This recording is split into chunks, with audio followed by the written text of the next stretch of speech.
Pode-se dizer, doutor Augusto, que o IDDD atua onde a Defensoria Pública já não consegue mais agir? Não podemos dizer isso, até porque o nosso, digamos assim, nosso maior parceiro é a Defensoria Pública. Vários dos projetos do IDDD são tocados em parceria com a Defensoria Pública. Eu explico por quê. Existe uma vedação. Hoje em dia isso está um pouco mais flexibilizado, mas olha que coisa curiosa.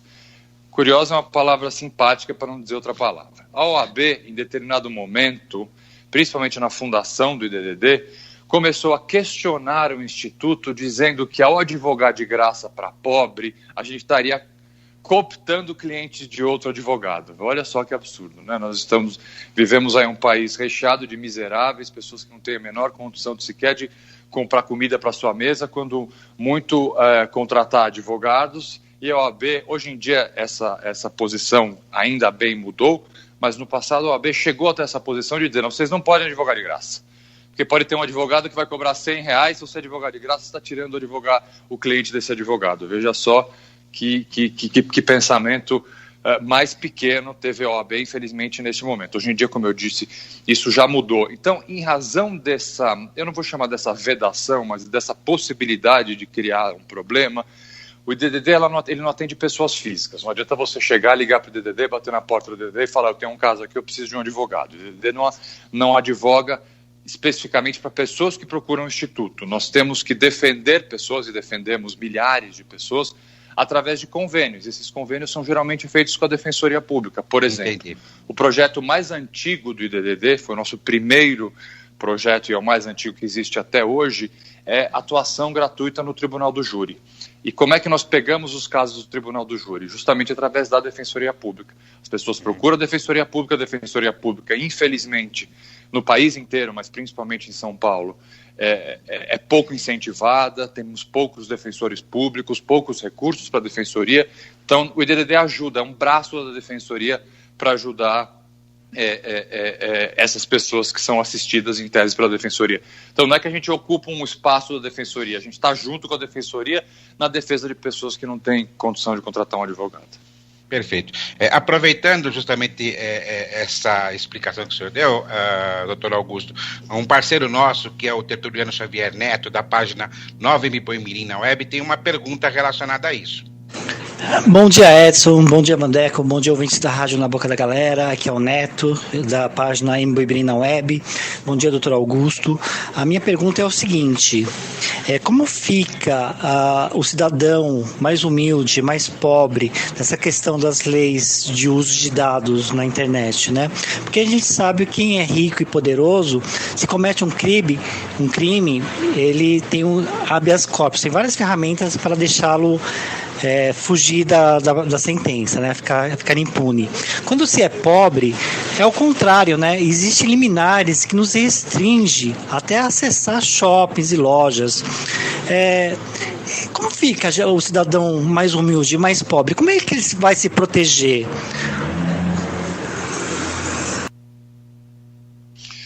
Bom, vamos lá.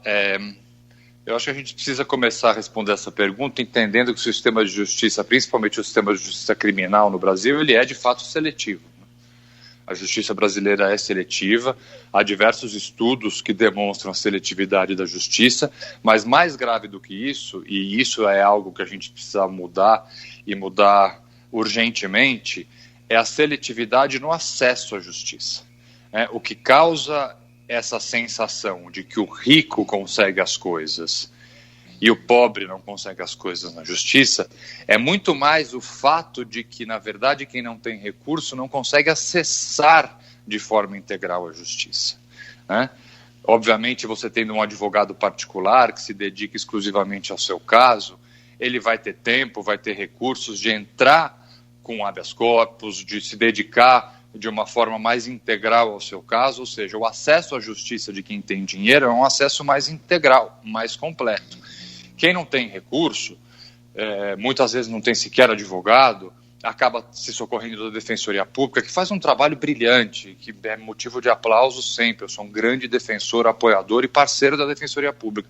Mas é óbvio que ela tem limitações orçamentárias, limitações de pessoal, e muitas vezes não só a defensoria, como advogados que têm muitos casos, uma série de razões, mas que não conseguem, de forma integral, volto a dizer, acessar a justiça. Então, há esse completo desbalanço, esse desequilíbrio entre como alguém com recurso e como alguém sem recursos consegue acessar a justiça. Aí fica essa sensação de que a justiça, ela julga de forma diferente. Em certa parte, sim, a justiça também é seletiva, mas o mais grave, na minha opinião, é o fato de nem todos conseguirem acessar integralmente a justiça. Eu me recordo um julgamento no Supremo em que um réu conhecido tinha um grave problema cardíaco e pedia, então, uma prisão domiciliar para poder se tratar desse problema cardíaco. E o ministro do Supremo disse o seguinte: olha, eu verifiquei no mesmo presídio que essa pessoa está presa, há outros 6 presos com o mesmo problema cardíaco. Então, se eu conceder a prisão domiciliar para essa pessoa que conseguiu chegar aqui no Supremo, eu estarei sendo injusto com essas outras 6 que têm o mesmo problema cardíaco.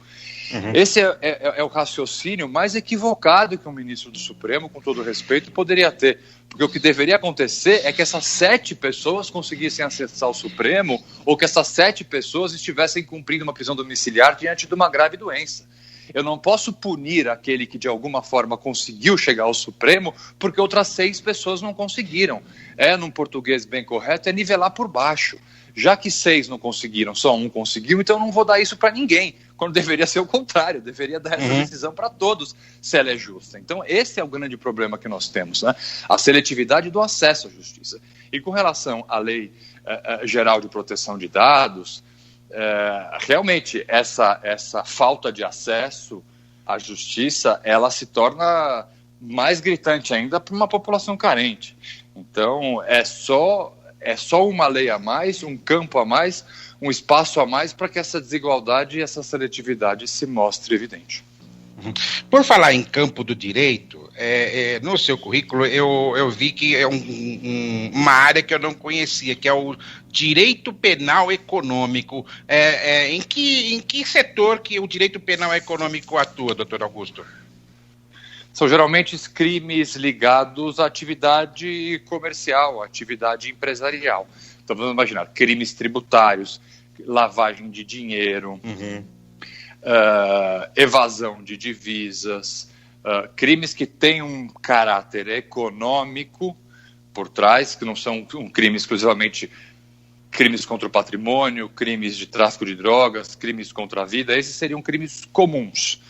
Os crimes econômicos são crimes, em tese, geralmente praticados num ambiente empresarial, num ambiente econômico, e, portanto, há uma especialização dentro do direito penal dessa área. Mas eu, no meu escritório, ao contrário, a advocacia criminal aqui em São Paulo, ela ao longo dos últimos 15 anos, ela mudou bastante, né? Quando eu comecei a trabalhar, nós tínhamos, a maioria dos escritórios eram escritórios como é o meu hoje em dia. Eu faço de tudo. Eu tenho desde os clientes acusados de homicídio, tráfico de drogas, como tenho clientes acusados de crimes econômicos, lavagem de dinheiro, crimes tributários, etc. Meu escritório é um escritório bastante plural, a gente atende todo tipo de... Por exemplo, que não é o meu caso. Perfeito. Para quem não sabe, o Dr. Augusto Arruda Botelho, ele é muito ativo nas redes sociais, principalmente no Twitter, né, onde ele tem mais de 280 mil seguidores. E você fez uma publicação essa semana que eu acabei fazendo uma argumentação, né, que trata justamente disso. Eu lembro que eu comentei que o ideal seria que fosse feita uma reforma também nos códigos de processo, tanto no de processo civil quanto no de processo penal. Aí veio um estudante de direito e falou, não, o de processo civil tem 5 anos, né? Por que o código de processo penal não sofre mudança, doutor? Porque mudança demanda tempo, demanda estudo. Eu até prefiro que não sofra nenhum tipo de mudança, e principalmente uma mudança feita a toque de caixa, do que permaneça como está. Eu tenho muito receio na história legislativa do nosso país, principalmente em matéria criminal. Muitas vezes nós somos movidos por uma espécie de urgência emocional, né? Quantos são os casos, quantos são os crimes que acabaram surgindo em grandes momentos de comoção? Para quem é mais novo não vai se lembrar, mas, por exemplo, a Lei dos Crimes Hediondos, que é uma lei que tem esse nome bonito, parece que ela serve para alguma coisa, é uma lei de 1990, completamente inútil, não produziu muito pouco de bom e produziu alguns malefícios para a justiça muito grande, e ela foi editada justamente num grande momento de comoção, quando uma atriz famosa de novela foi assassinada por um outro ator, né? Nesse caso, quem tem mais idade vai se lembrar, e houve uma campanha da mãe dessa vítima, que é uma diretora de televisão também da Rede Globo, e ela fez essa campanha, obviamente no direito dela de fazer, aqui não tem nenhuma crítica à dor de uma mãe que perdeu uma filha, ela tinha que fazer o que tivesse dentro do alcance dela. Mas nesse grande momento de comoção, então editou-se uma lei, como se essa lei fosse resolver grande coisa, e a prática mostra justamente o contrário, não resolveu absolutamente nada e causou uma série de problemas. Então o Brasil tem esse histórico de, em momentos de comoção, em momentos de apoio popular, passar leis, né? Como se lei fosse resolver todos os nossos problemas, principalmente em matéria criminal, né? A gente tem a falsa expectativa, a falsa esperança, muitas vezes até influenciados por uma imprensa que pensa dessa forma, de que o direito penal é a solução para tudo, que se aumenta a criminalidade, a gente tem que aumentar a pena. Se surge um crime novo, a gente tem logo que ir lá e tipificar, transformar essa conduta em crime, como se o direito penal fosse a primeira medida e a solução para todos os nossos problemas, quando na verdade o direito penal, por essência, ele tem um caráter que a gente chama de subsidiário. O direito penal ele deve ser acionado como último recurso, como última saída. Há outras formas menos gravosas e mais eficazes de se tentar resolver um problema que não seja através do direito penal. Mas na cabeça do homem médio, na cabeça da população, o que serve é pena, o que serve é prisão, o que serve é repressão. Isso, a história e as estatísticas nos mostram que não funciona. Continuando no assunto Twitter, doutor, e para quebrar um pouco aí o assunto do jurídico, né? Não lembro se foi na segunda ou na terça-feira, você fez um tweet falando da sua filha de 4 anos, que fez uma daquelas famosas perguntas capciosas de crianças. O que é potássio, pai? Como é que você resolveu? Como é que você respondeu essa pergunta? Eu vou te contar que a resposta eu não coloquei no Twitter, eu vou dar em primeira mão para você. A minha resposta foi a pior possível. Ela perguntou isso, eu falei, pergunta para sua mãe que é médica. Eu não sei o que é. Eu joguei a bomba para a mãe. Eu falei, pergunta para sua mãe. Bem olha que a gente não deve fazer. Uma parte de sugestão no Twitter, né? Um monte de sugestão. Não, criança é um barato. E a minha filha ela tem as perguntas cada dia mais curiosas, mas essa foi uma boa. Agora, falando do Twitter, é engraçado. Eu usava como ferramenta de rede social exclusivamente o Facebook, né? Eu gostava ali, quando surgiu o Facebook, eu achava uma coisa interessante. O Twitter eu abri uma conta, sei lá, se você for olhar, acho que minha conta é de 2008, 2009, e eu nunca tinha feito absolutamente nada, era uma conta completamente morta que eu sequer entrava. Aí, em determinado momento, antes do grande debate, eu falei, gente, eu acho que eu tenho que começar a escrever mais, que o Twitter eu acho uma plataforma boa. E aí, eu não me recordo qual foi o tweet que eu fiz. Eu não me lembro qual era o texto. Me lembro qual era o texto.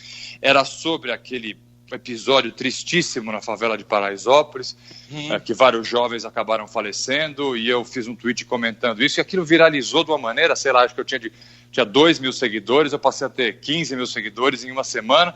Aí eu falei, bom, esse negócio funciona. E aí comecei a ficar mais ativo, entender como é que funciona a rede social do Twitter, que eu realmente te digo, era um tiozinho de Twitter, não sabia como fazer nada, curtia o que na hora de dar retweet, não sabia muito como fazer, mas agora acho que eu peguei o jeito e acho uma ferramenta interessante. Eu acho que a rede social, ela tem um lado muito tóxico, muito ruim, né? De muita agressividade. Eu, durante a minha participação no debate da CNN, eu sofri diversas ameaças. Xingamento é o dia inteiro, né? Mas xingamento entra por um ouvido e sai pelo outro, eu nem vejo. Mas ameaça eu sofri, agora melhorou um pouco, né? Mas tem esse caráter tóxico e covarde, né? Porque a pessoa é muito corajosa por detrás de um teclado no conforto da sua casa, olhando para a tela do computador.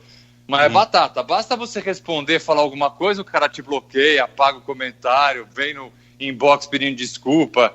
É muito corajoso quando está ali, né, mostrando para os outros, mas quando responde, mas eu não, por falta de tempo e também por achar que esse tipo de comunicação ela não é saudável, eu geralmente não respondo nada. Hoje de manhã, especialmente, eu respondi, um sujeito começou a me xingar e eu dei uma resposta para ele, mas isso é exceção, geralmente eu não respondo ninguém.